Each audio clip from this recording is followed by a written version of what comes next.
Olá, estamos de volta com nossa leitura, A Consciência do Dharma, Diálogo sobre o Dharma, de Chandramukha Swami, meu mestre espiritual. E hoje vamos dar continuidade a essa meditação transcendental. Devemos interpretar o que seria o nosso Dharma, com base em nossa própria experiência e intuição, ou o Dharma deve ser seguido de acordo com os ensinamentos espirituais tradicionais. Então, isso aqui é uma pergunta, certo, do meu mestre espiritual, onde ele,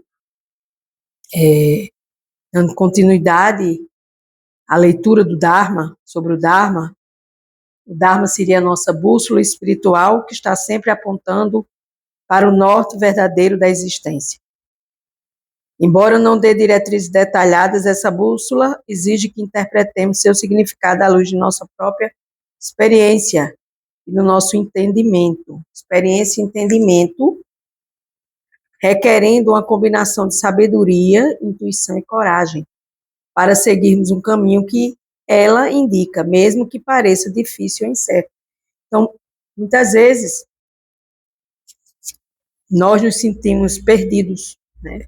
Aqui nesse mundo material, parece mais uma floresta em chamas, né? Bhagavad Gita fala isso, no verso que a Suprema Personalidade de Deus fala que sem o conhecimento a gente vai ficar perdido no oceano de ignorância e também ficar dentro de uma floresta em chamas. E essas chamas é aquilo que se traduz nesse fogo abraçador que abraça e queima as nossas impurezas, porque são necessárias para a nossa purificação, porque você tem caminhos que te levam a purificar de forma consciente, ou seja, estudar sobre Deus é uma forma consciente de estar de acordo com o Dharma. E quando nós não queremos nada sobre intuição, nada sobre o conhecimento transcendental, nós deixamos de lado esse conhecimento e vamos buscar o enredamento. Ou você conhece ou você se enreda.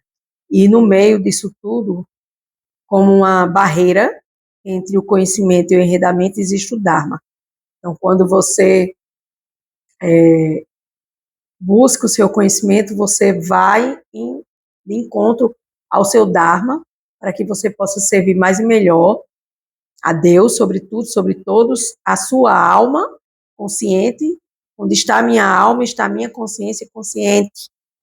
E eu não devo me enredar mais do que eu já sou, enredado, condicionado neste mundo material.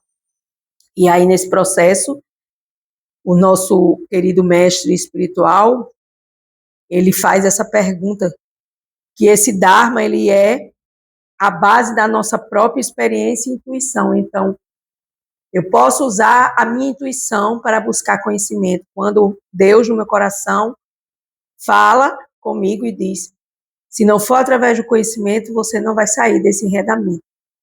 Então, eu tenho que sair desse Dharma material, que também é um Dharma importante, porque a gente vai cuidar do corpo, a gente vai cuidar das coisas que Deus nos deu, a gente vai executar as nossas missões de, né, por exemplo, eu me formei em psicologia, né, e hoje eu trabalho com terapia espiritualista, levando a espiritualidade ao coração das pessoas, mas neste contexto, a minha intuição, ela aponta para o Dharma de espiritualidade, mesmo que eu seja uma alma dentro deste corpo, que é uma psicóloga, que é uma professora, que é um médico, que é um dentista. Então, onde é que eu estou querendo chegar? Então, a minha intuição, e é o próprio Deus falando no meu coração, vai me levar, se eu escutar, para o Dharma real, o Dharma verdadeiro, que é o conhecimento, para sair dessa ilusão material e dessa floresta em chamas e desse oceano de misérias, porque as misérias são tudo aquilo que acontece nas nossas vidas e nos levam a um caos, a uma desordem emocional, mental e espiritual. Ou o Dharma deve ser seguido de acordo com os ensinamentos espirituais tradicionais. Eu acredito que os ensinamentos tradicionais e espirituais são as próprias escrituras que abrem a porta do conhecimento para o verdadeiro, real significado da vida.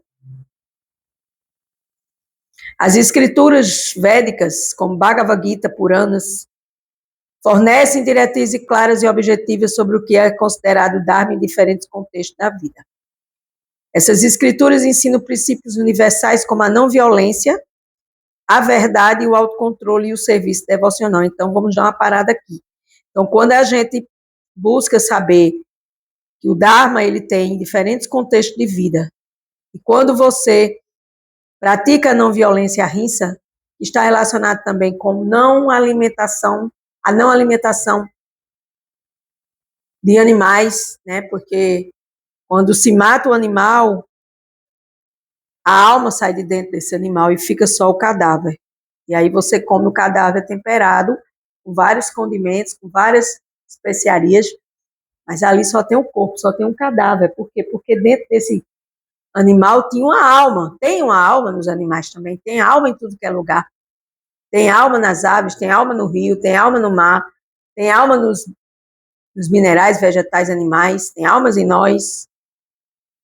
E aí, quando a gente pratica essa não violência, chamada de ahimsa, não violência, a gente busca essa verdade, a gente se autocontrola e a gente serve a Deus mais e melhor, mais puramente. O Dharma existe discernimento. Discernimento. O que é discernimento? Para que a gente escolha, ou eu vou para o conhecimento e me liberto desse condicionamento, ou eu fico no condicionamento e me reto cada vez mais na ilusão.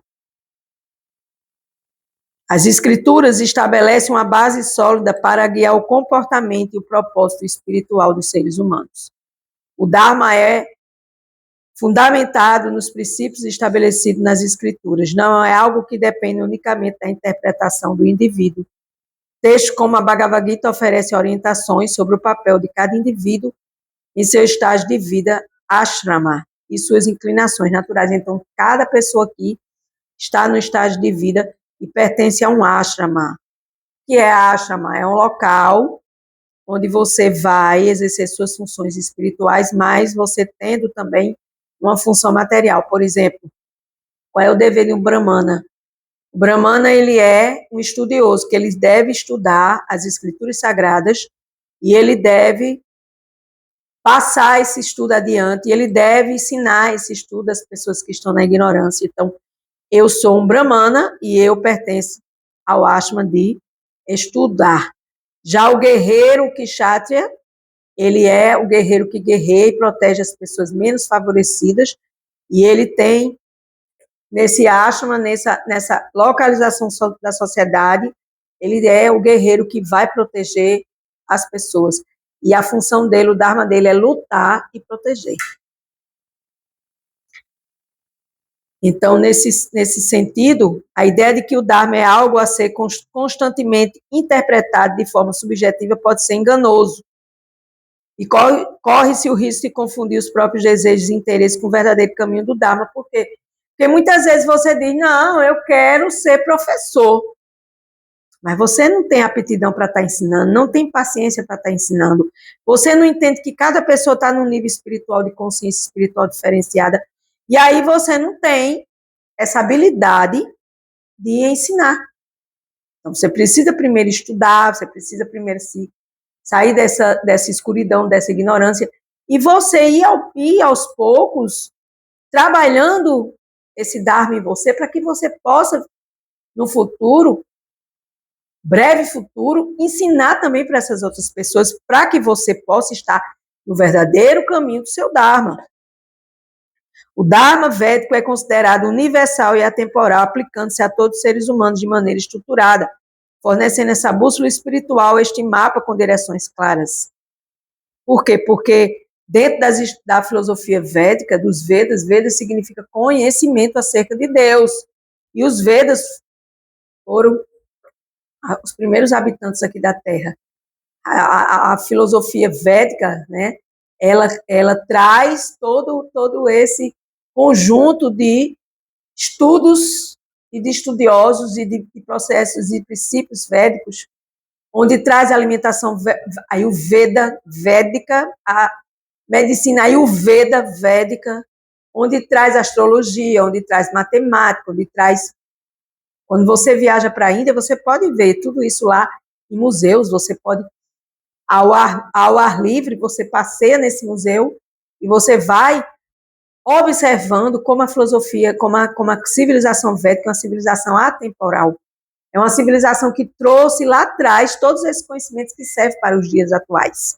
Por isso que ele diz aqui que o Dharma védico é universal e atemporal. E é uma bússola, por quê? Porque indica caminhos para tudo e para todos os sentidos.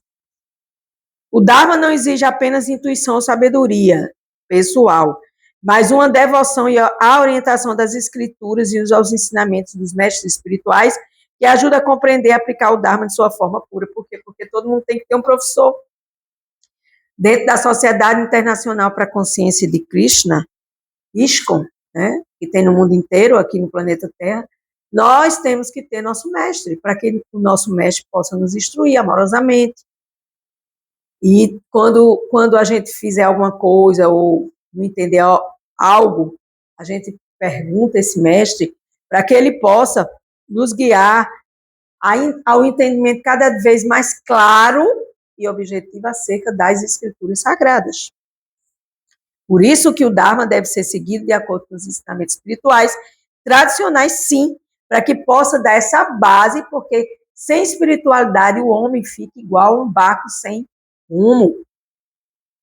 Por isso que é importante que o nosso Dharma seja a nossa base espiritual de entendimento que eu sou uma alma e que eu preciso me autorrealizar em Deus. Esse é o grande propósito da vida. Nós estamos aqui neste corpo material para que a nossa consciência se desenvolva no sentido do entendimento de que eu não sou esse corpo, eu sou uma alma, e por ser uma alma eu tenho que servir a Deus e não a matéria.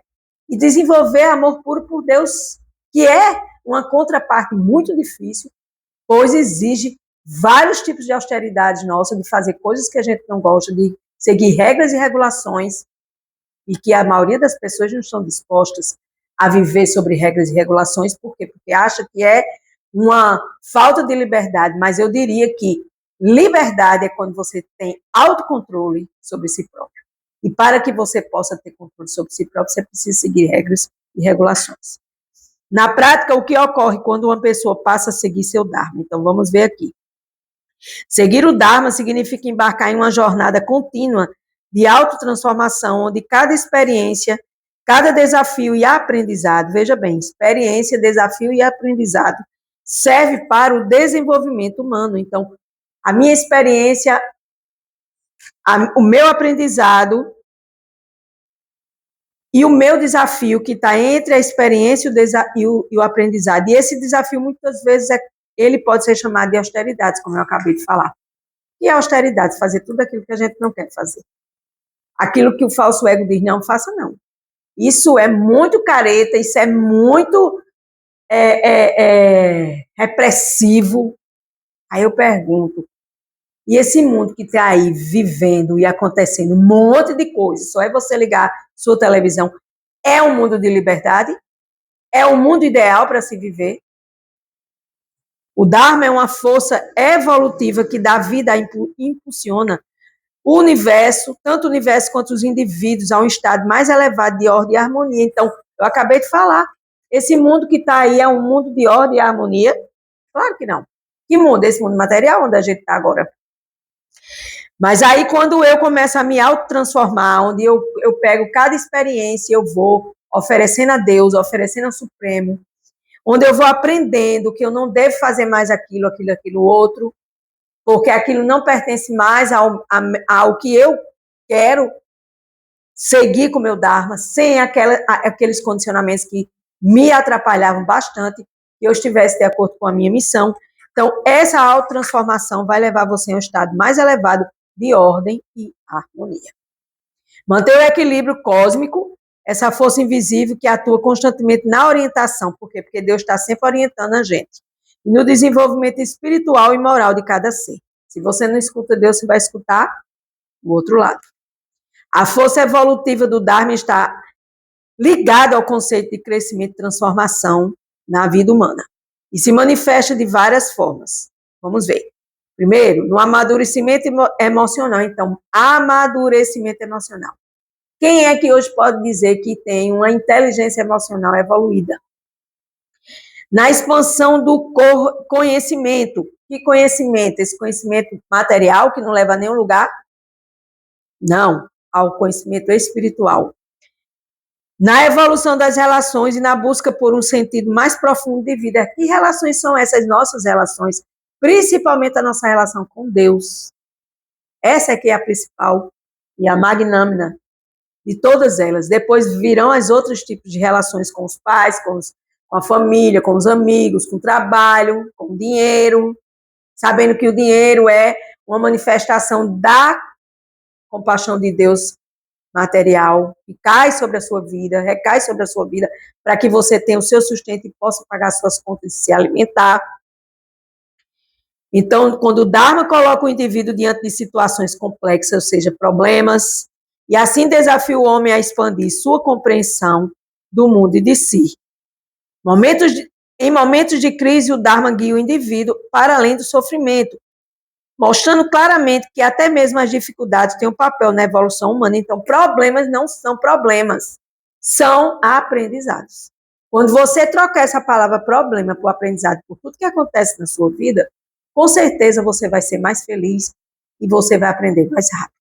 Em outras palavras, é enfrentando os desafios com coragem e sabedoria que a pessoa aprende a transcendê-los e incorpora essa lição no seu dia a dia. Então, cada lição incorporada no meu dia a dia vai me trazer um crescimento e transformação na minha vida e um amadurecimento emocional.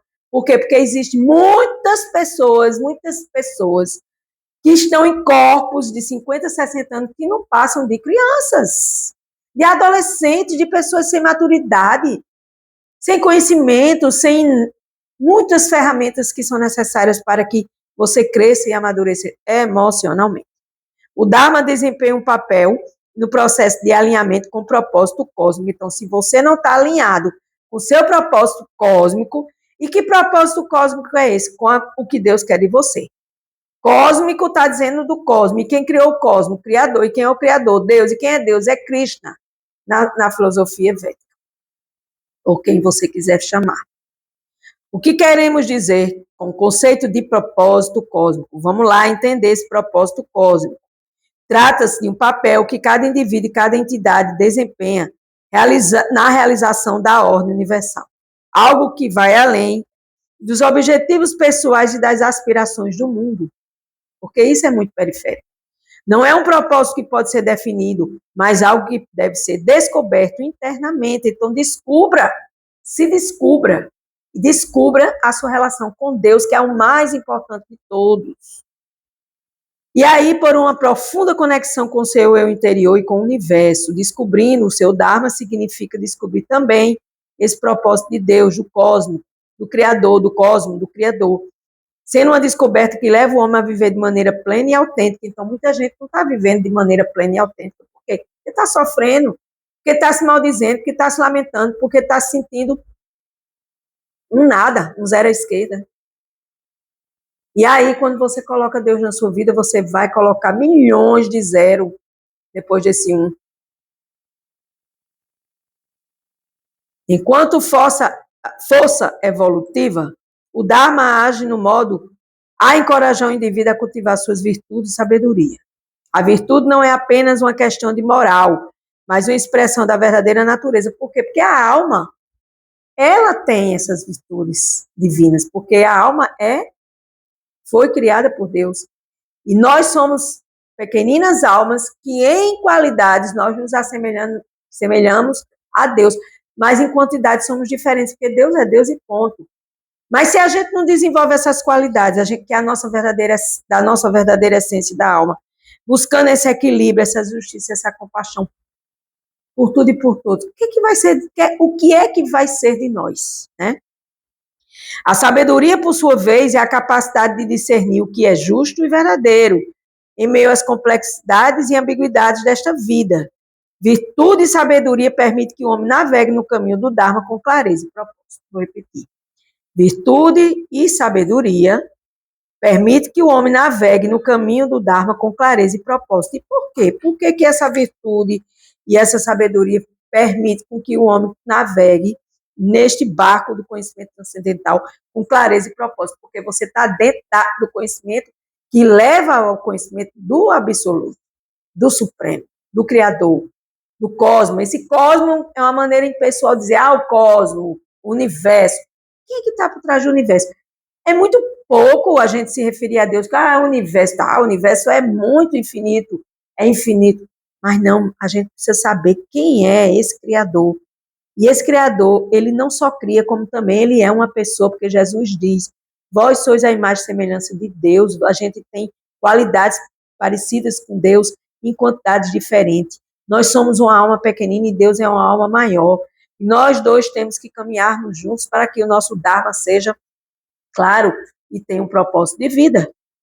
O Dharma é sua capacidade de se unificar, de unificar o indivíduo e o coletivo.